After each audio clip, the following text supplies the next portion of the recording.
I wanted to show you very quickly how to go about documenting an issue in the GitHub issue tracker.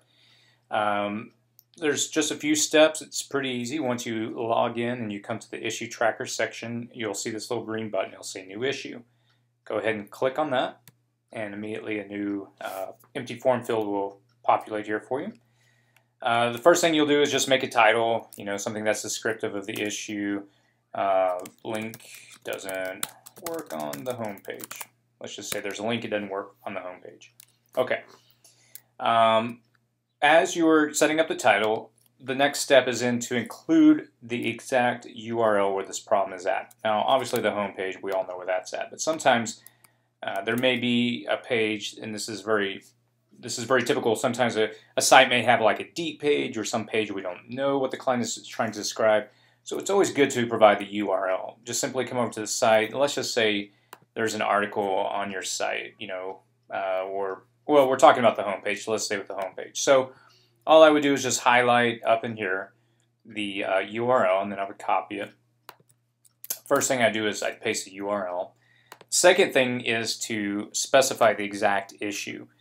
There's a lot of tools in the market that clients I usually recommend to them, like for example, let's see, we'll do screencasting. This one is free and it's easy to download and install. And when you come over here, this is just screencast or techsmith.com/gene.html. You can download it, and it's a little tool that sticks in the top right hand of your desktop, and you can click it and drag. And I use another tool. It's a little different. It's called Droppler, and this one pretty much does the same thing. So the point is, just find a tool that works for you.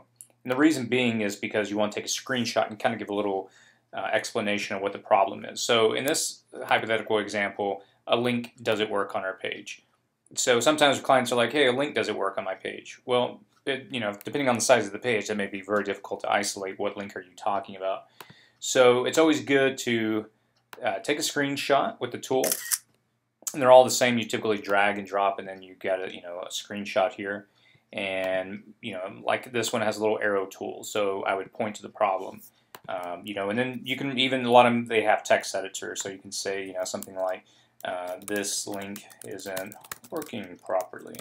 This is a simple example. Obviously, your problem may be more complex, but the point is we need to know exactly where on the page where the problem is at. And if you could just specify it with a screenshot and an image, that would be super helpful. In this case, I upload it, and then it provides me a link, so I'll drop it in there. The next thing is tagging me specifically so I can get an email alert that you have added this issue in here.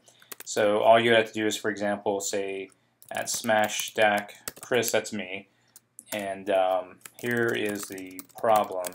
Description goes here. So write out a full description, exactly what the problem is, and that way I'll know how to isolate it. Then you would just assign it to me right there, and then just hit submit new issue. I'll get an email alert, and then I can quickly go in and identify the problem. And if we have questions, it's really nice because now you create a thread on this one particular problem, so you can have conversations back and forth, back and forth. And this is better than email because things just don't get lost, and you can see the history. And one other important thing that's extremely important is a lot of times clients, they'll try to cram as many issues as they can into one ticket. Please try to avoid that. Just have one issue that you specify, document it, and if there's a different issue, another problem on the page, just go over here and simply click new issue and start a new issue. And if you follow this approach, we'll be able to work through your issues very quickly.